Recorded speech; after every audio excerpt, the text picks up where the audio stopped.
안녕하십니까, 김영진입니다. 아마존 쪽에서 급등락을 하고 있습니다. 지금 장마감 바로 직후에 실적 발표 나오면서 확 뛰었죠. 그래서 한번 좀 또 기대를 해볼 만한 그런 상황이었는데 시간 외에서는 또 다시 흘러내리고 있습니다. 아마존 웹 서비스에 대한 또 불확실성, 이렇게 보면 될 것 같습니다. 메타는 좀 틀린 그런 모습을 나타내고 있고요.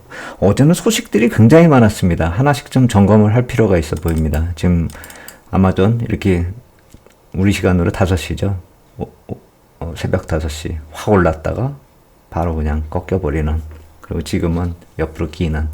그러니까 이것 때문에 올랐었던 부분은 내일 다, 오늘 밤에 다 반납이 된다, 이렇게 보면 되겠죠. 그리고 이제 경제 지표들 나온 게 좀 괜찮게 나왔잖아요, 어제.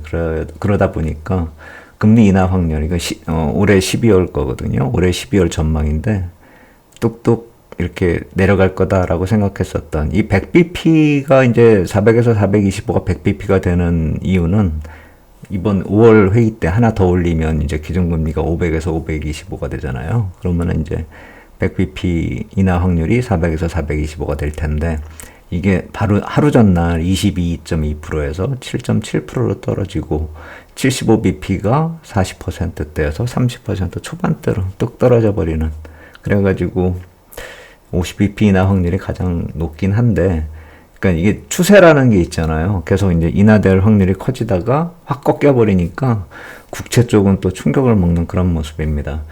뭐 이런 모습 속에서 나스닥이 올랐다. 그러니까 금리 쪽이 흔들렸는데도 불구하고 나스닥이 올랐다. 이런 측면에서 본다면은 그나마 좀 다행이다. 시장 바닥을 좀 잡아가고 있는 듯하다. 이렇게 볼 수가 있겠는데 5월에 대기하고 있는 악재들을 생각해 본다면 그렇게 넉넉고 좋아할 때는 아니다. 이렇게 생각이 되고요.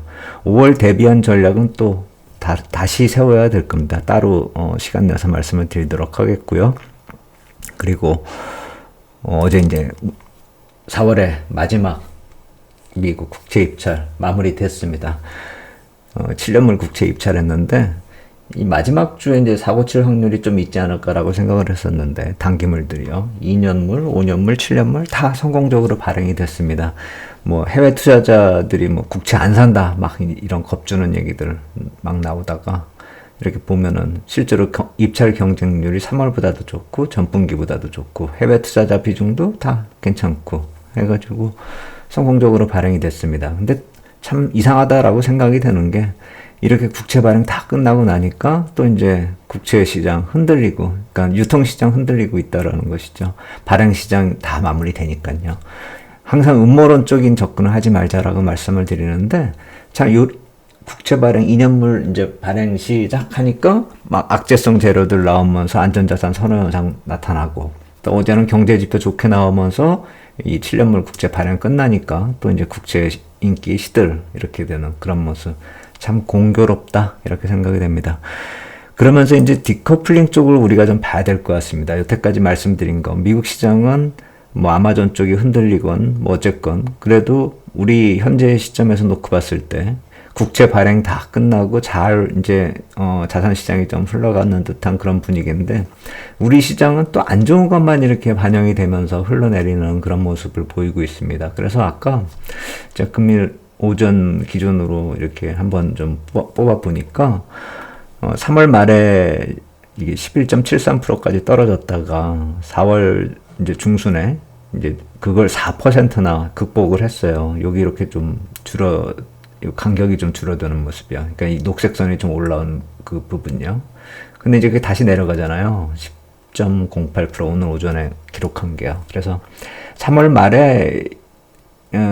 말보다는 1.7% 정도 줄였으니까 이렇게 4월을 마감하면은 그나마 좀 디커플링 줄였다 이렇게 생각을 할 수가 있는데, 제가 아쉽다라고 말씀을 계속 드리고 있는 거는, 이 디커플링이 축소되는 것은 경기가 반전이 될 때 이 이머징 국가들이 빨리 반전이 되고 우리나라는 더 빨리 반전이 되잖아요.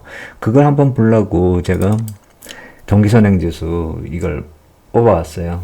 이 지난주에 나온 거잖아요. 여기 이제 G20 국가 보면은 이 빨간색 선요, 바닥 다지면서 터널라고 그러잖아요.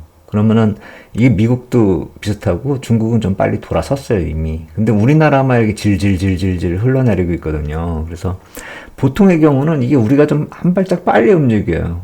여기도 그랬었고, 여기도 그랬었고, 여기는 좀 약간 아리까리한데, 그래도 약간 좀 빨리 움직인 거라고 볼 수가 있는 게, 여기는 한번 이게 더블집 같이 이렇게 내려갔잖아요, G7이. 근데 우리는 이제 바로 턴해버리는 더블딥 아니라 이게 더블딥에 이렇게 내려왔으면 더블딥인데 그게 아니잖아요. 바로 이렇게 올라가는. 그러니까 약간 늦는 듯 했지만 이거 위에서 이렇게 나타났던 모습 감안하면 이것도 한 템포 좀 빨랐다.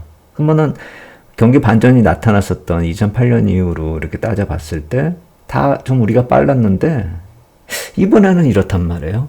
그래서 저는 이번에도 한국물 비중, 그러니까 글로벌 포트폴리오에서 한국물 쪽을 빨리 이제 늘려야 되나? 이렇게 생각을 했었는데, 이런 식이 되면은 조금 기다리면서 차차차차 미국 쪽이나 뭐 유럽 쪽의 비중을 늘려놓은 상태에서 한두 달 있다가 다시 들어가는 게 맞는 게 아닌가. 우리 쪽이 좀 상대적으로 좀 반전이 돼서 빠르게 올라오는 것을 말씀드린 겁니다. 그 타이밍을요. 그래서 코스피 쪽은 아직 약간 좀 예전하고 틀리게 흘러가고 있다. 그래서 그 글로벌 포트폴리오 상에서 우리 비중이 높아져야 되는 시기 좀 늦추자라고 하는 거는 예전에는 글로벌 경기 반전 이전에 우리가 좀 우리 비중을 높이는 게 좀 괜찮지 않을까라고 말씀을 드려왔었는데 이제는 그거를 약간 좀 늦출 필요가 있겠다 이런 생각이 듭니다.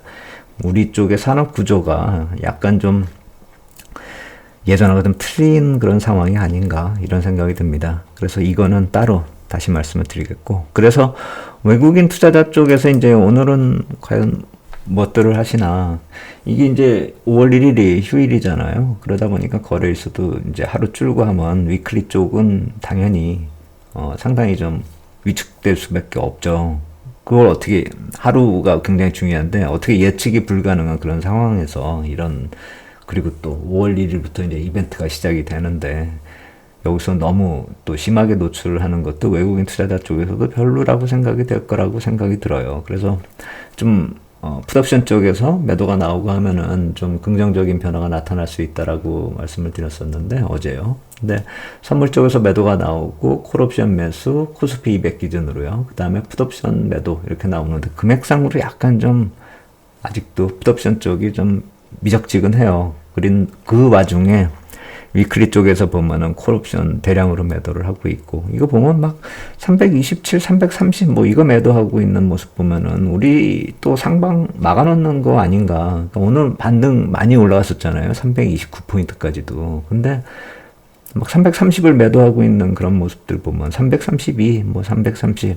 물론 이걸 장중에 처분도 하니까 매수 체결됐습니다. 그냥 그걸 절대적으로 믿을 필요는 없겠지만 투자 심리 악화시킬 수가 있다라고 생각이 돼요. 그리고 이 풋옵션 쪽은 좀 파는 듯 하다가 다시 장중에 이렇게 막 사거든요. 이것도 막 327 사고 막 325 사고 또 백스프레드를 320 사면서 22 팔고 막 이런 난리를 치는 거예요, 지금. 그러면은 이 변동성 매도가 되면서 어제도 말씀을 드렸듯이 이 사람들은 내리지 않고 오르지도 않고 그냥 가만히 멈춰 있기만 해도 또 프리미엄 다 먹고 그냥 끝나는 그런 게임이 돼버릴 거란 말이에요. 그래서 지금 변동성 매도가 나오고 있는 모습은 우리가 좀 따라할 그럴 상황도 아니고 이걸로 뭐 지표 삼아서 볼 건 아니다라고 생각이 됩니다. 그냥 이 사람들 먹게 내비두는 게 맞고, 이런 변동성 매도가 나온다라는 것 자체가 이제 시장 어느 정도 바닥을 찾아가고 있는 그런 분위기라는 점 정도로 좀 참고할 필요가 있어 보입니다. 달러 선물 쪽 이렇게 사고 있는 거 보면 아직도 위태위태하다 이렇게 생각이 되고, 국채 선물 쪽 매도 나오는 건 뭐 당연하다라고 생각이 돼요. 미국 시장 쪽에서도 국채 입절 끝난 다음에 또 조정을 받았으니까요. 하지만 이건 계속 박스권 트레이딩입니다. 국채 쪽은요. 그래서 이런 매도 나오고 시세 좀 오늘 밀리잖아요. 그러니까 더 밀리면 좀 사주고 또 반등 나오면은 팔아주고 하는 그런 정도로 대응하면 될 것 같습니다. 자료들 만들어야 될 게 5월 달에는 굉장히 많아요. 그래서 5월 초에는 자료들 빨리빨리 만들어가지고 제가 이 휴일이지만 5월 1일이 이제 휴일이잖아요. 그래서 그래도 자료는 좀 중요한 자료들 나오는 거 있으면 바로바로 만들어서 또 게시하도록 하도록 하겠습니다. 오늘 여기까지 하겠습니다. 감사합니다.